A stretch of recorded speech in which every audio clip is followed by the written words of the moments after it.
This week is Parshas VaYikra. It starts the third book of the Torah, often called Leviticus, Torah's Kohanim. It includes a lot of the laws that are particularly germane to the Kohanim, specifically bringing carbonot and karbanis. And that's the subject of Parshas VaYikra, where a lot of the karbanas are described. It starts with the korban olam, the burnt offering. It's completely consumed on the fire.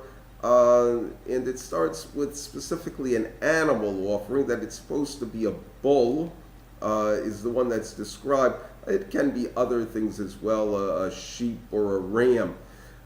And it says that the person who is bringing it, okay, that he should place his hands on the head of the ola, and it will be nirtzah.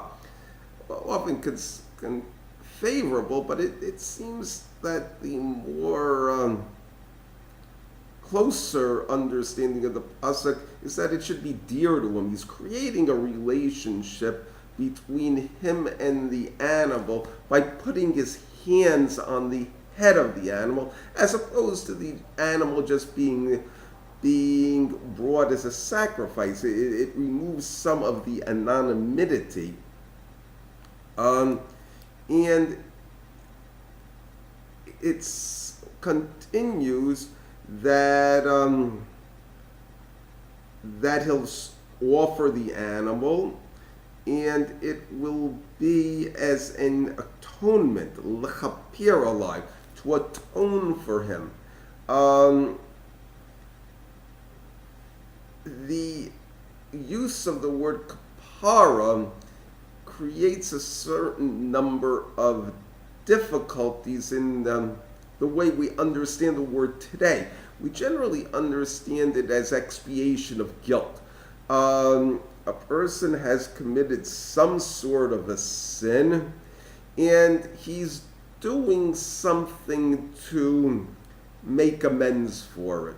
So he brings this animal. If it's this is very relevant. If it's a sin offering or a guilt offering, where he brings this animal, and then the animal is going to be slaughtered, and it's going to be eaten by the Kohanim, or given entirely to God, being burnt on the altar totally. He'll get no use out of it whatsoever, not even the use of giving it to a Kohen that he likes. But in the case of the Olam, the idea of the Olam is that it's a show of dedication, that he loves God, he loves Torah, he loves religion so much that he wants to give a gift to God to show how important religion is to him.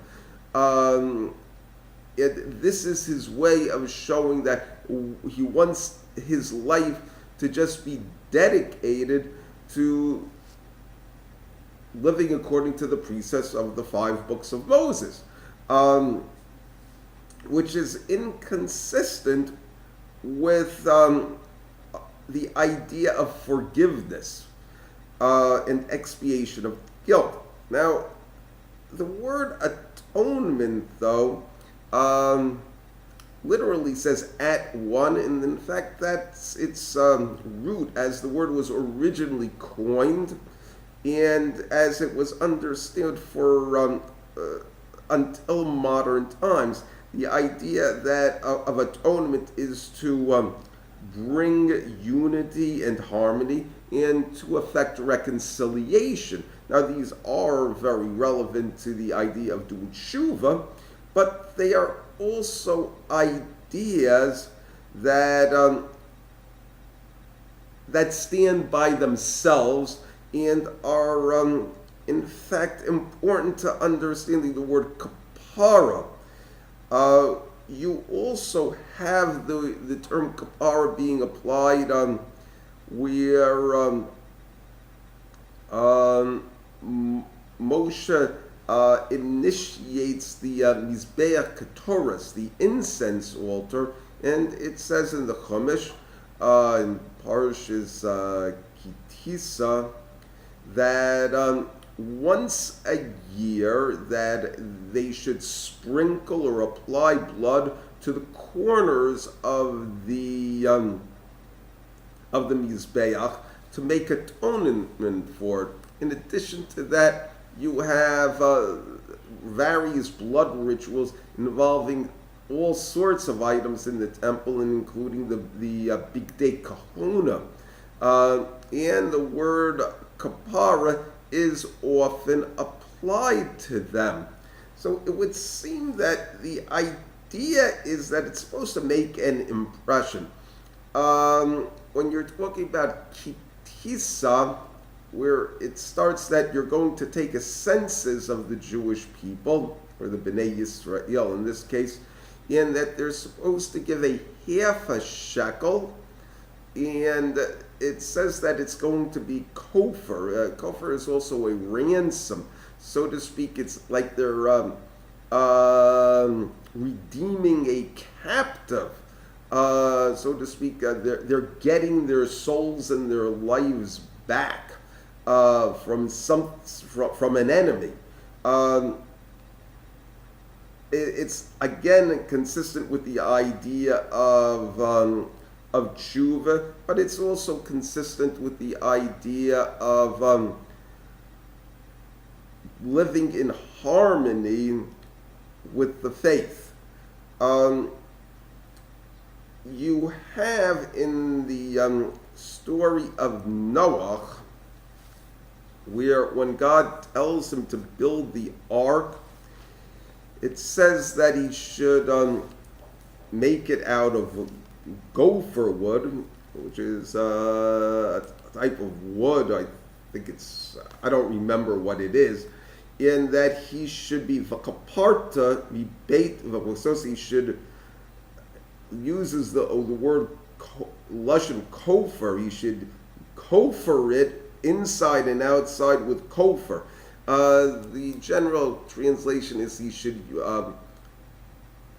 paint it with pitch. The idea of pitch, it's like turpentine. It's slightly different from paint in that paint just remains on the surface. In the case of pitch, it's absorbed by the wood. It's a stain, which is getting more deeply into the idea of kapara. It's the idea that we're supposed to absorb whatever lessons we're supposed to absorb.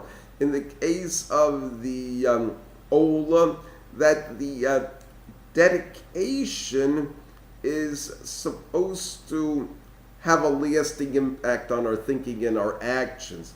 In the case of the incense altar and the various other blood rituals in the temple, whatever we're supposed to learn,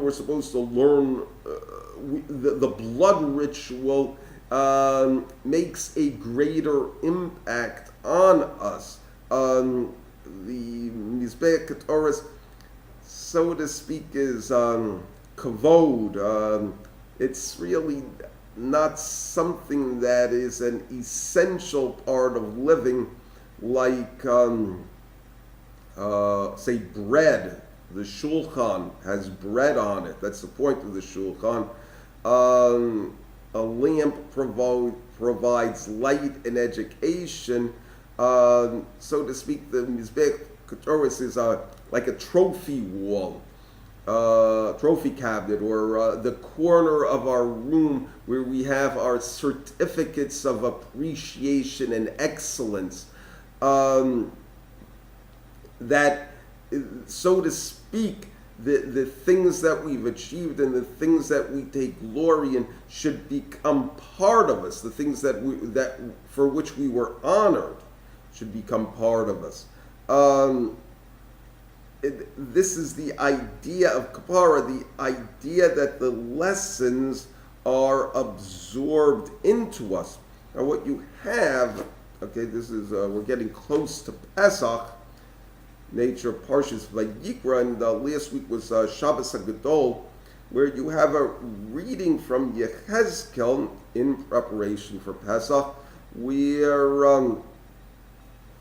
you have a sacrifice that's brought, and the blood is placed on the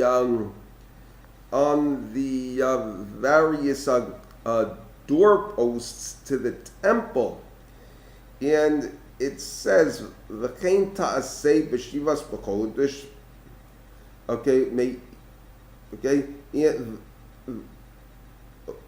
V'chipartem al habayit, and you will atone for the house, meaning the temple. The idea of this is that Pesach is coming, and we're supposed to start cleaning up our chumetz. We're also supposed to recall the exodus from Egypt and the idea of freedom, which is the central message of Pesach.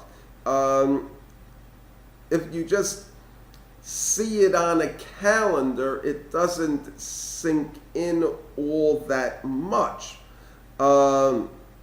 very often. However, if you see blood on the doorpost of the synagogue, then there's a greater tendency to remember these things and to take them to heart. An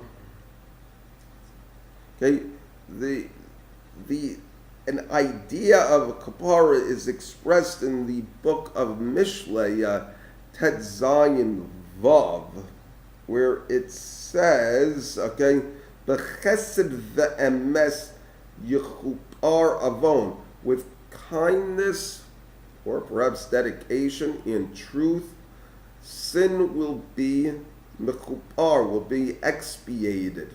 Uveyirat Hashem, and with fear of God, the idea that the kapara has to sink in, sor meira, that the person will depart from evil.